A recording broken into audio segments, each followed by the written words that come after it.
hablando de las escuelas élite, en primer lugar. Estamos hablando de unas escuelas estándar, es decir, aquellas que de alguna manera atienden estudiantes, los gradúan. Son escuelas que tienen su programa de estudio y que de alguna manera cumplen su función dentro del sistema.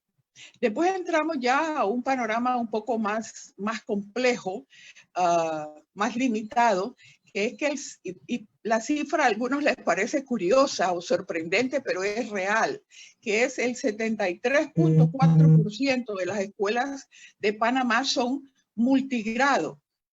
Incluso yo tuve la oportunidad de estar en premedia multigrado y en media multigrado. Observar a un profesor de español dando todas las clases del sistema.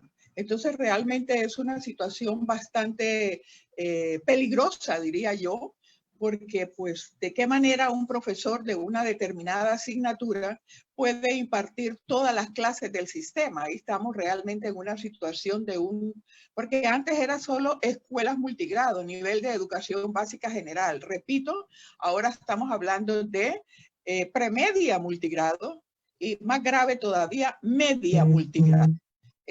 No manejo ahorita las cifras, pero es una situación de esa manera. Por otra parte, existen las escuelas rancho, aulas rancho, en una cantidad que el ministerio establece como de 700 escuelas.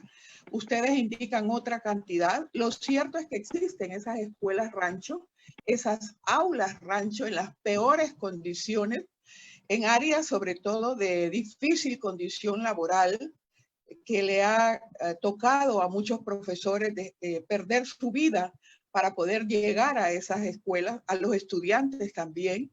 Es una situación grave, es una luz roja en el sistema educativo y es una vergüenza nacional, diría yo.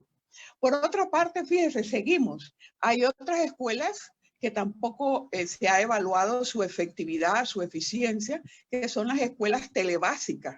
Yo he tratado de conseguir información para escribir al respecto, pero no lo he logrado, ¿no? Que utilizan programas que provienen de México a través de televisión y ahí se da la clase. Desconocemos si tienen la suficiente supervisión del ministerio o qué ocurre, ¿no? Por otra parte, fíjense, seguimos, están, repito, las escuelas multigrado, las escuelas de telebásica, y por otra parte también están las escuelas que funcionan como un sistema con módulos. Yo he venido pronunciándome al respecto, incluso lo planteé en la televisión, en el programa de debate abierto, que finalmente yo logré hace como un año y medio, algo así, tener acceso a esos módulos y realmente no son módulos, eso es una lista de tareas, una lista de actividades, pero no hay ninguna explicación del tema de ese módulo. Bueno, haga esto, haga lo otro. Realmente muy grave la situación en la medida que esto no significa una explicación de los contenidos. Así que miren ustedes todas las modalidades que hemos encontrado en el sistema con diferentes posibilidades, tanto para los educadores como para los padres de familia, como para los propios estudiantes. Entonces entramos con un sistema que genera inequidad entre los que tienen y no tienen acceso a la tecnología, entre los que tienen carreteras de acceso para llegar a su escuela y los que no la tienen y tienen que caminar muchas horas para poder acceder a la escuela. Me quería referir rápidamente también al papel de los medios de comunicación, que realmente no apoyan lo que ustedes como educadores y lo que los padres de familia, muchos de ellos seguramente, están apoyando, sobre todo los valores. La oferta que nos ofrecen los medios de comunicación son deplorables, ¿no? Son deplorables. porque contradicen, están llenos de telenovelas, de programas nocivos, de programas alejados de nuestra idiosincrasia y que realmente atentan contra los valores que tanto las familias como ustedes como educadores están fortaleciendo de una manera continua, ¿no? Así que ahí hay un punto crítico. En este momento pues se han logrado ciertos acuerdos para impartir teleclases y programas por radio, pero ¿qué pasa con lo que ofrece la pantalla de televisión 24 horas al día? En mi concepto, y me he cansado realmente de escribirlo, de pronunciar conferencias, de insistirle, y aquí son los responsables de esto, los empresarios, porque son los que pautan en esos programas. Ahí no hay de otra, ¿no? Entonces me refiero a la televisión, me refiero a prensa escrita y me refiero a radio. Realmente deplorable una gran cantidad de ofertas que se ofrecen en el sistema. Bien, entonces miren todos los aspectos que vamos teniendo y que ustedes a diario confrontan.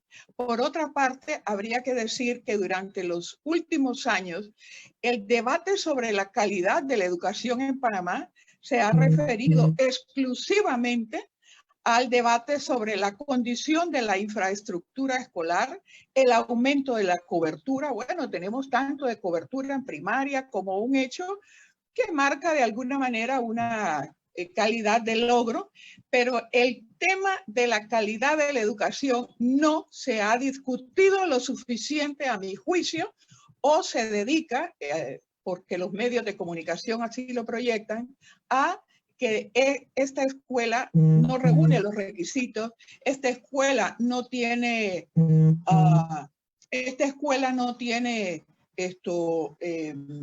condiciones de infraestructura para hacerle frente a su compromiso.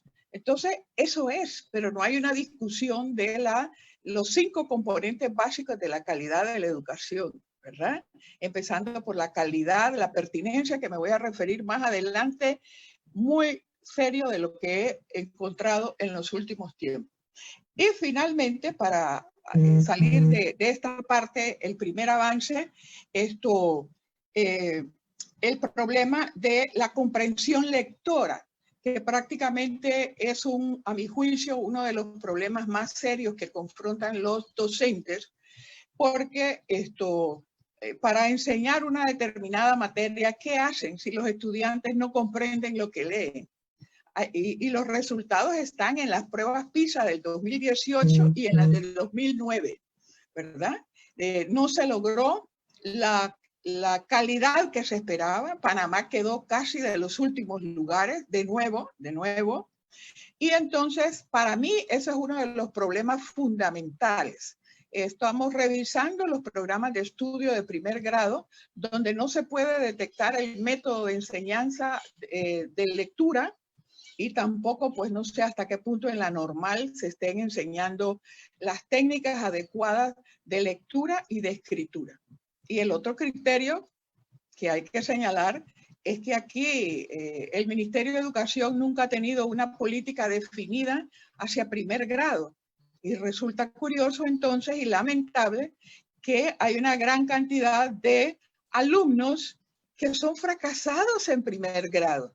Entonces yo realmente me pregunto, ¿cuál es el criterio para hacer esto? En otros países, cuando los estudiantes fracasan en primer grado, al que mandan a buscar es al profesor y al padre de familia, ¿no? Porque no puede ser, salvo en los casos de que no haya cobertura en preescolar y el estudiante entonces ingresa al sistema con desventaja académica, ¿no? Entonces ya se ha comprobado por todas las pruebas que se han hecho nacionales e internacionales que la comprensión lectora y que para mí la comprensión lectora trasciende esa capacidad de poder traducir códigos, leer, atender instrucciones, va más allá de poder entender su contexto social. Y eso lo vemos a diario en personas ya adultas que se comportan y actúan de una manera que uno dice, bueno, ¿qué pasó aquí? Gente que no puede comprender lo que lee, gente que no puede interpretar tampoco su realidad. Entonces, A mi juicio, estos son algunos de los problemas fundamentales, después me referiré a otros, pero a mi juicio marcan aspectos preocupantes de la calidad de la educación, y señalaría también otro componente de tipo institucional, y es que el organigrama y la estructura del Ministerio de Educación se ha mantenido intacta prácticamente, a pesar de algunas leyes como la Ley 34 del 95, que han modificado, pero fíjense, desde inicio del 70 hasta la fecha, el Ministerio de Educación permanece prácticamente sin mayor reestructuración. Entonces, ¿cómo yo pretendo transformar el sistema, repensar la educación, transformar el modelo y la estrategia de educación si el propio ministerio no ha logrado resolver sus problemas internos? La prueba está que en los últimos, años se ha creado mayor burocracia, se creó un viceministerio de infraestructura, se creó un viceministerio académico y la situación sigue igual. Sigue igual. O sea, se pretende que al crear infraestructura, entonces se resuelve el problema educativo, lo cual ha demostrado que es falso porque los problemas siguen iguales o cuidado que se han intensificado. Entonces, ante ese escenario, yo podría señalar, por supuesto, más factores, porque de eso, pues, tengo los informes, todos, prácticamente los tengo todos. He hecho consultorías también sobre todos los informes de educación. Esto ya lo van a digitalizar en la Biblioteca Nacional, anuncio eso afortunadamente. Entonces, en esos informes hay cualquier cantidad, y ustedes como profesores lo saben muy bien porque han participado de esos diálogos. Hay 25 informes, toda una cantidad de recomendaciones, sugerencias. O sea, el sistema está sobreinvestigado.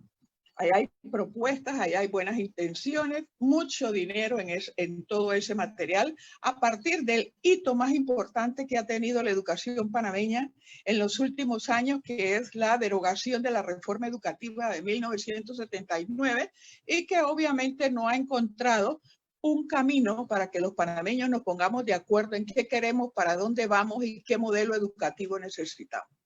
Bajo estas circunstancias, entonces, aclarando que hay muchos factores adicionales, pero esos son los que a mi juicio pudieran incidir, ¿no?, en esa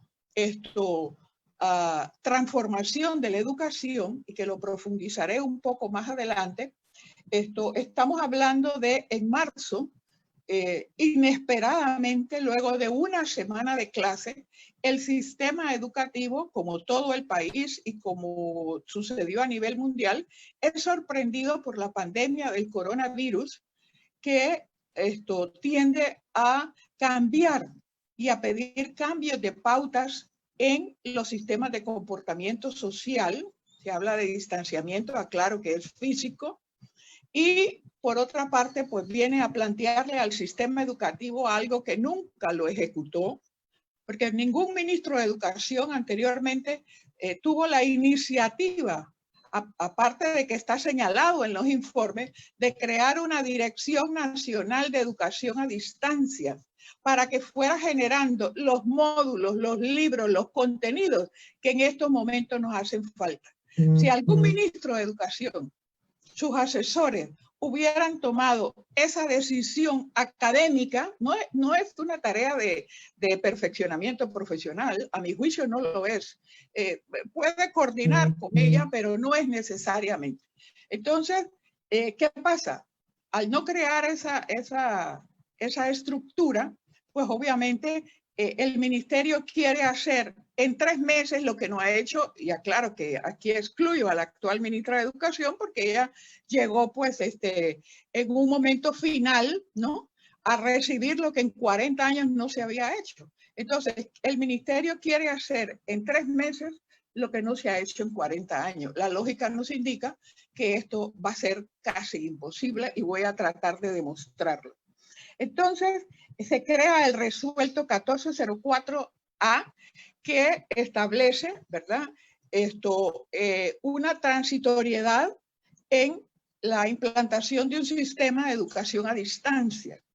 Este sistema de educación a distancia lo hemos leído en repetidas ocasiones para comprenderlo, para interpretarlo, y nos llama la atención un aspecto, entre otros, muy serio de ellos, que establece que va a trabajarse con la evaluación con retroalimentación.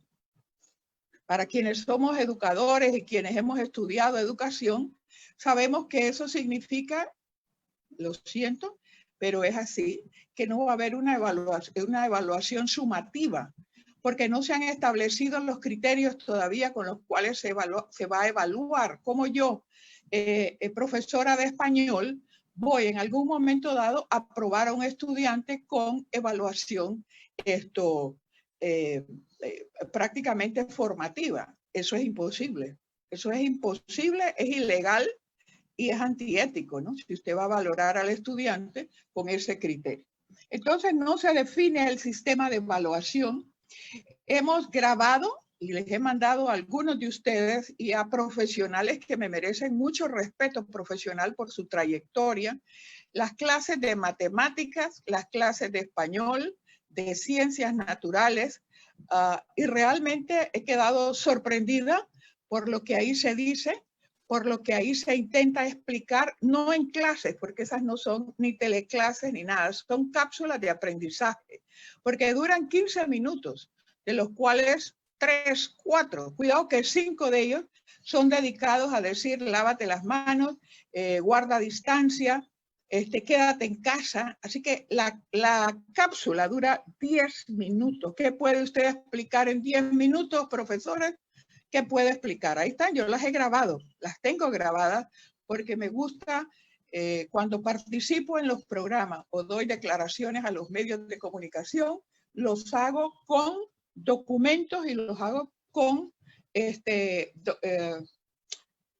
realmente la prueba sumaria, como dirían los abogados. Así que yo creo que es una buena iniciativa. Yo he trabajado en Canal 11, fue su directora. Trabajamos mucho por este aspecto de crear un sistema de el Canal 11 debe servir para la educación. Pero hasta ahora como que se acordaron y bueno, fueron. Está bien que lo hagan. Me parece positivo. Sin embargo, ahí hay que crear, con la disculpa de algunos docentes, hay que darles orientación porque no se trata de pararse frente a las pantallas y empezar a hablar. O sea, el hecho de usar la radio y la televisión implica, a nuestro juicio, una formación en comunicación, educación radiofónica y televisiva para hablar por televisión. Y lo otro es que algunas materias, por la naturaleza de contenido, tienen limitaciones. Yo les pregunto y yo quisiera que alguna persona sensata me explicara cómo usted enseña matemáticas por radio. Eso técnicamente es imposible. ¿Por qué?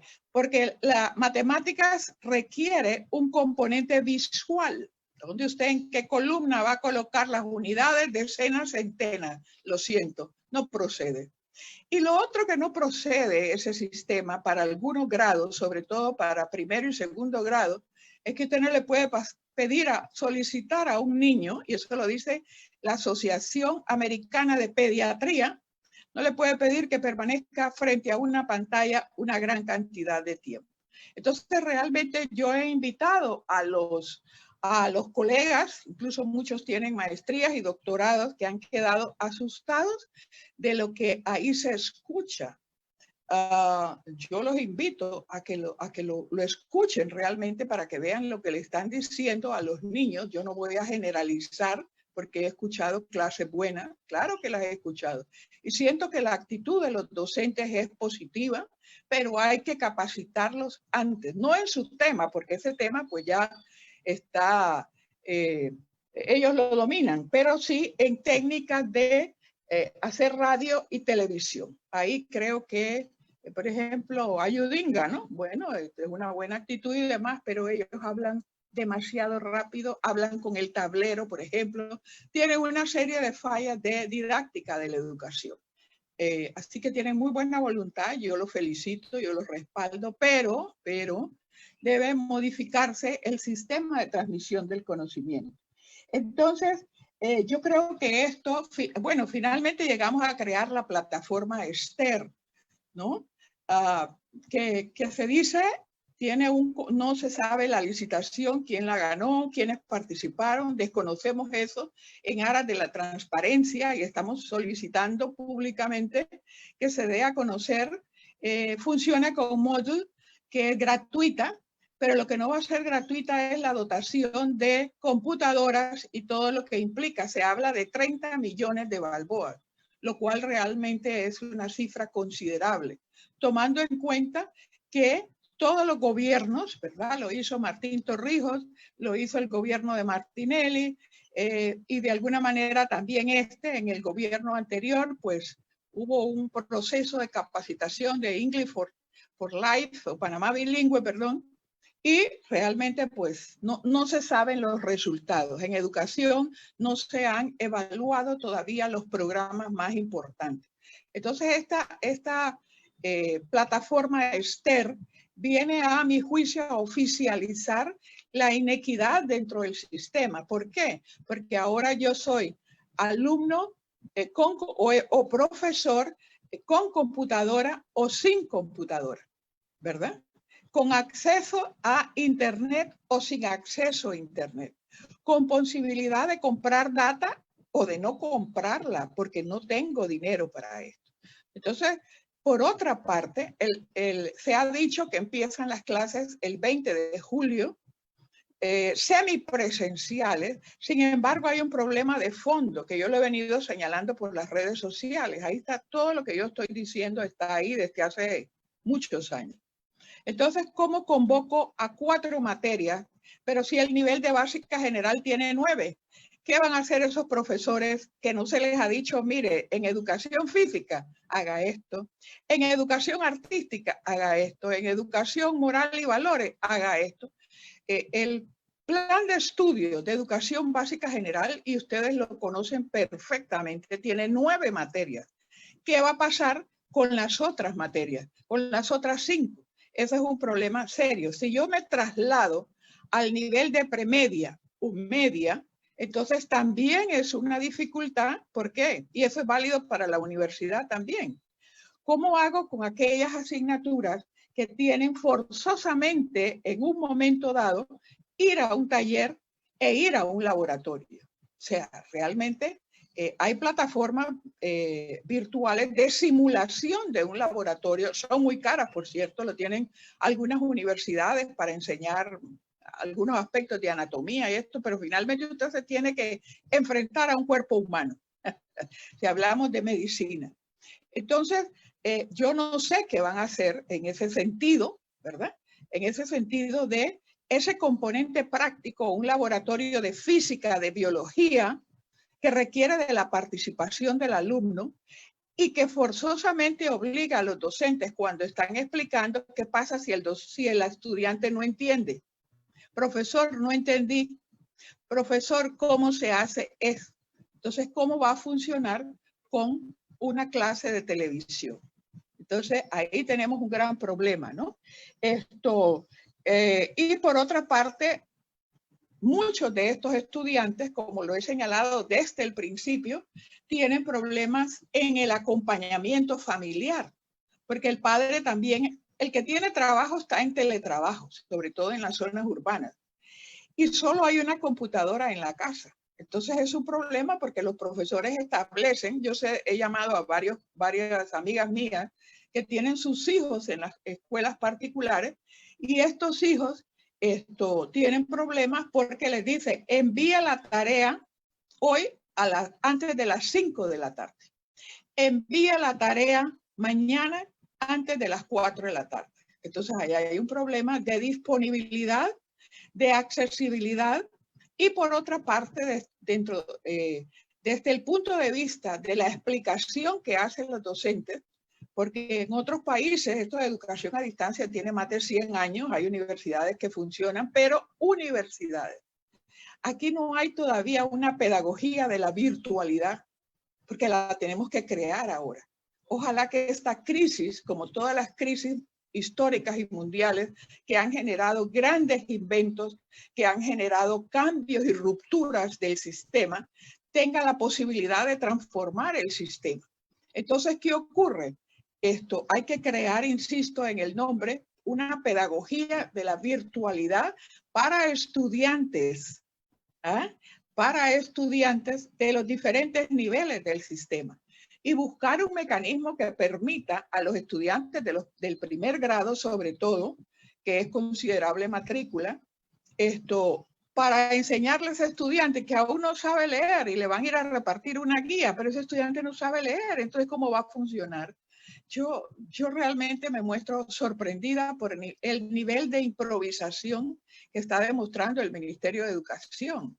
A pesar de que dice que tiene muchos asesores, a pesar de que dice que tiene pues el respaldo de, bueno, qué bueno que lo tenga, pero la verdad no hemos visto esos módulos, quién los elaboró y el nivel de validación que tienen. En 3 meses yo me he dedicado a esto 30 años de mi vida, a enseñarle a la gente a escribir, a publicar, ustedes lo saben, tengo libro al respecto, 30 años tengo en esto, y realmente un buen módulo validado, redactado, basado en la realidad, no se hace en 3 meses y se imprime en 3 meses. No, todo ese proceso es más costoso, salvo que tengan la autorización de una empresa o de una editorial para que lo hagan. Se podría hacer en matemáticas, porque la matemáticas es un contenido universal.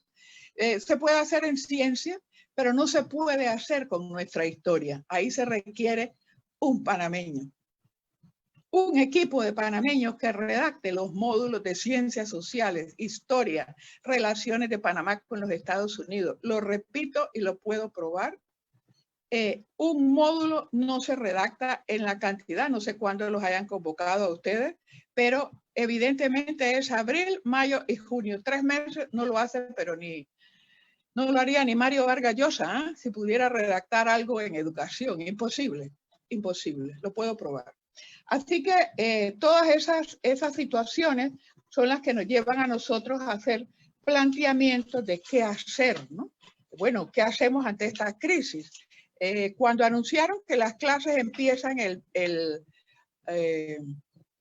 posiblemente, ¿no? Empiecen el 20 de julio y que concluyen el 20 de diciembre, yo inmediatamente busqué el calendario escolar, eliminé los días que son festivos, los días que son feriados, independientemente de que sea un sistema presencial o a distancia, y realmente quedan 111 días, partiendo del hecho de que no va a haber ninguna interrupción.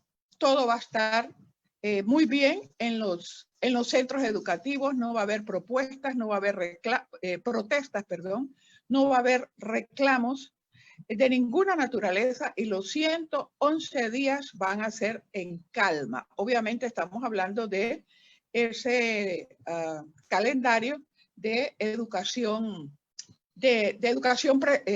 semipresencial a distancia. En caso tal que se habilitara otro sistema, a partir de agosto, vamos a suponer, entraría siempre en el mismo problema, ¿no? Así que yo quiero señalar ese aspecto. A mi juicio, lo que han hecho los otros países han hecho de todo. He visto que en Perú y en otros lados hay profesores que andan transitan en un carro y andan visitando a los grupos de estudiantes en plena pandemia con todos los riesgos que esto implica. Señores profesores, amigos todos, nos encontramos ante un dilema bastante controversial, porque viene a estremecer el sistema educativo que ha permanecido pues en una especie de hibernación por todos estos años y que ahora se le viene a pedir pues eficiencia. Así que el país, la comunidad educativa, por un acuerdo nacional, deberá decidir si 111 días sin criterios de evaluación, porque no existen hasta el día viernes a las 5 de la tarde, el viernes pasado no había ningún criterio, estamos a escasos ya prácticamente menos de 20 días laborables para que comience estos sistemas y desde el principio, y ustedes lo saben muy bien como docentes, le deben decir a la comunidad del país cómo se va a evaluar y a promediar cada asignatura. Y las asignaturas que no tienen ese sistema de educación a distancia, ¿cómo se les va a evaluar? O sea, todo el mundo le van a dar su pase. Eso no es ético. Así que yo tengo todas esas preguntas. Tengo más preguntas que respuestas en este caso, ¿verdad? Porque es una situación insólita, imprevista y que nos encuentra desarmados. No así, miren, en el Japón, ¿eh? Yo les puedo hablar, en México, para no irme a, yo estudié en Japón, ¿no? Así que conozco el sistema de la NHK, que imagínense esa maravilla, tiene todos los contenidos, ¿ah? Tienen todos los contenidos educativos, desde primer grado hasta sexto año. Usted quiere hablar del tema que quiera, ellos lo tienen en radio, en televisión. Listo. México lo tiene. Tiene todo lo, de manera que usted va a explicar los quebrados y ya tiene una clase. La quiere para radio, ahí está. La quiere para televisión, ahí está. La tienen todos los mexicanos. Y la tienen algunos otros países de América Latina. De manera tal que el otro componente que quisiera agregar es el problema. Por favor, Golcher, active,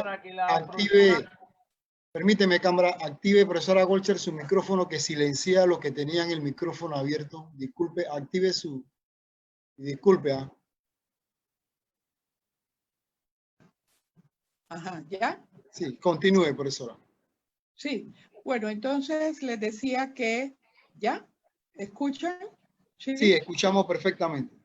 Bien, entonces finalmente, y ustedes también lo conocen porque viven a diario esa situación, el sistema educativo panameño en todos sus niveles tiene un problema grave de supervisión. Yo le he preguntado a los supervisores si tienen una guía científica, académica de supervisión y no la tienen. No existe. Entonces cada profesor, con muy buena intención, ellos pues hacen lo que quieren, lo que pueden, lo que se imaginan, lo que es correcto. O sea, todas las opciones son válidas. Pero eso es muy grave, ¿no? Un país que carezca de un sistema de supervisión adecuada, oportuna, eficiente. Y finalmente, concluyo diciendo que he revisado los programas de estudio de todo el nivel de educación básica general, porque en eso están basadas las clases. Cuando yo grabé la primera clase en Canal 11, me sorprendió que a un niño de primer grado, en su primer día de clase, le estuvieran explicando los componentes del proceso de la comunicación, con unos niveles, con el perdón de la profesora, pero con unos niveles prácticamente del nivel universitario. Bueno, ¿qué es un emisor? ¿Qué es un perceptor? ¿Qué es contexto social? ¿Qué es ruido? Yo me quedé asombrada porque obviamente es una de las materias que yo imparto, ¿no? Comunicación. Me fui al programa de estudio y efectivamente verifiqué que así está en el programa. O sea, los profesores en televisión y en radio están haciendo lo que les dicta el programa. ¿Me explico? Entonces, esa situación está ahí. ¿Qué resulta? Yo reviso esos programas de estudio y me encuentro con una bibliografía obsoleta.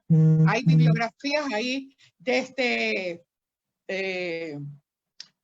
data del 90, del 87, en la mayoría de los casos. Yo los invito, y está mal redactada, por cierto, también, la mayoría, casi todas, están muy mal redactadas, están incompletas. Y el enfoque de cada uno de los objetivos dentro de la taxonomía de cada una de ellas es realmente pues elemental, de hace 30 años. O sea, no invita al niño a pensar, a comparar. Las habilidades máximas del pensamiento no están ahí. Le pide lo más simple, ¿no? Describa, escriba. O sea, los niveles, los verbos más sencillos están ahí. El problema es que los alemanes, los ingleses,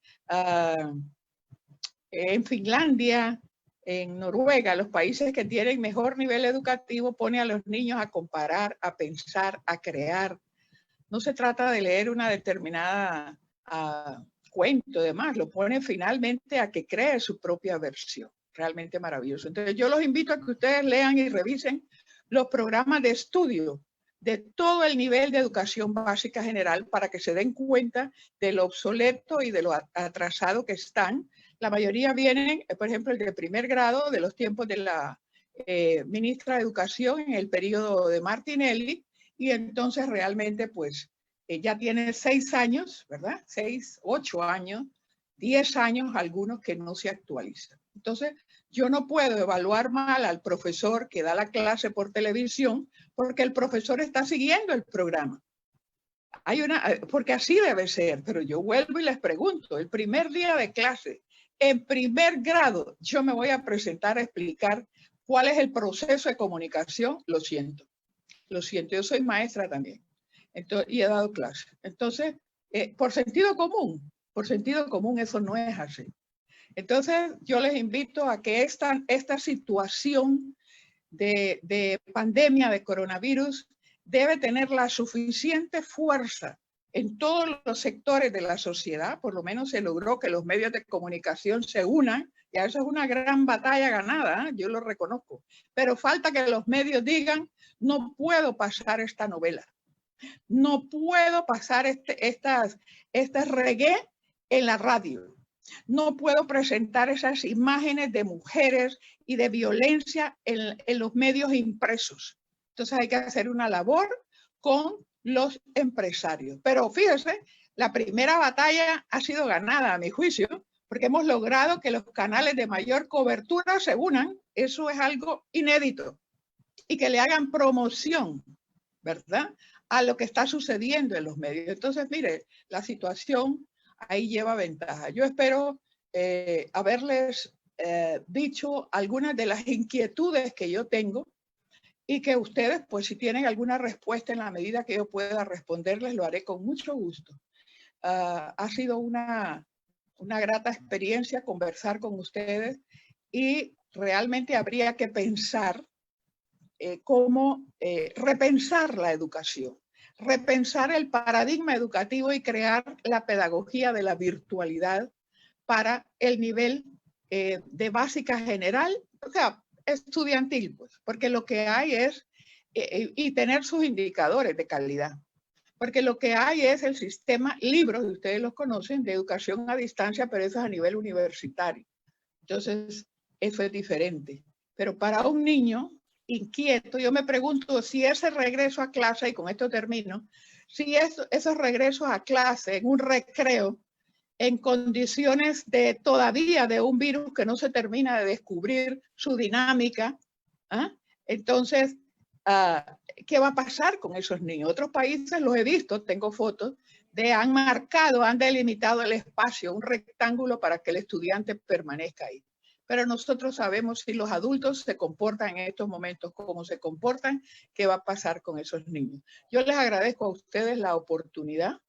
Yo sigo escribiendo en un diario de la localidad, me sigo manifestando por las redes sociales, y qué bueno que la Asociación de Profesores promueva estos diálogos. Así que yo, si el profesor Ábrego me lo permite, podemos